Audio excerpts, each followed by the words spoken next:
House যখন চলছে তখন অবশ্যই উচিত বিদেশমন্ত্রীর সর্বশেষ পরিস্থিতি সম্পর্কে আমাদেরকে অবহিত করা। আমাদের নেত্রী মমতা ব্যানার্জি ঘোষণা করে দিয়েছেন যে আমাদের বিষয় এটি নয়, এটা সম্পূর্ণভাবে ভারত সরকারের ব্যাপার এবং আমরা এই বিষয়ে তাদের পাশে আছি, এত স্পষ্টভাবে বলেছেন।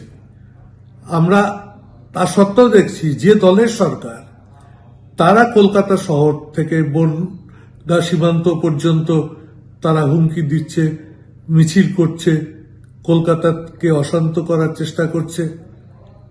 তাহলে যে দলের সরকার তাদের পাশে আমরা থাকব বলে আমাদের দলনেত্রী ঘোষণা করছেন, আবার সেই দলই এই ঘটনাকে নিয়ে একটা ভয়ঙ্কর অবস্থা সৃষ্টি করার প্রচেষ্টা নিচ্ছেন, এটা কোনো মতেই মানানসই নয়।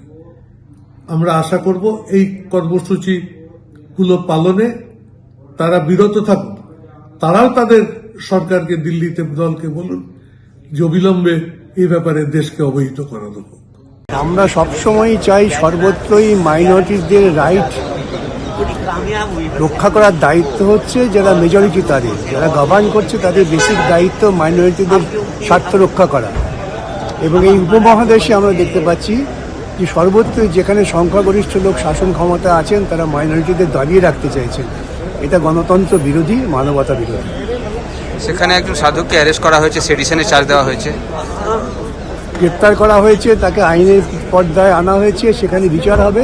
কিন্তু তার মানে এই নয় যে যারা সংখ্যা লঘু মানুষ তাদের যে স্বাধীন মত প্রকাশের অধিকার তাকে কেড়ে নেওয়া যাবে, সেটা ঠিক নয়।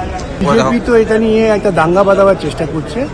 ভারতবর্ষ বিজেপি মাইনরিটিদের রাইট রক্ষা করছে না। আপনি আচরি ধর্ম পরের শিখাও, এটাই হচ্ছে দৃষ্টান্ত হওয়া উচিত। কিন্তু আমার দেশে এখানে মাইনরিটি রাইট ডিস্টার্ব হচ্ছে এবং সেটাকে ওরা কাজে লাগাচ্ছে, ওদের ওখানে হচ্ছে এটাকে এরা কাজে লাগাচ্ছে। কোনো সংস্থা নিষিদ্ধ করার কোনো আলোচনা সরকারের মধ্যে হয়নি। দাবি অনেকই উঠতে পারে, দাবির সপক্ষে মানুষ অনেক কর্মসূচিও দিতে পারে। ব্যক্তির অপরাধের সাথে সংস্থার অপরাধকে আমরা জড়িয়ে ফেলছি না।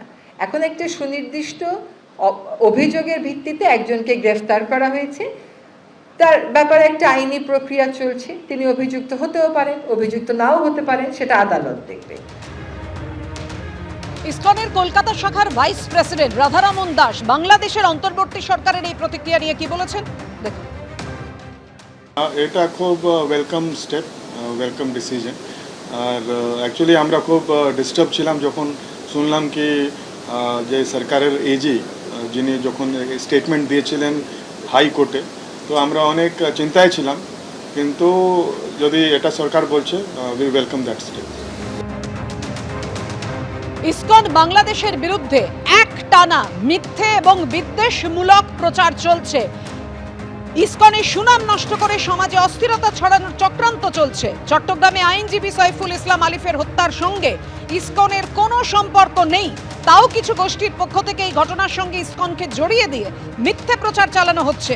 প্রতিক্রিয়া ইসকন বাংলাদেশের সাধারণ সম্পাদক চারুচন্দ্র দাসের।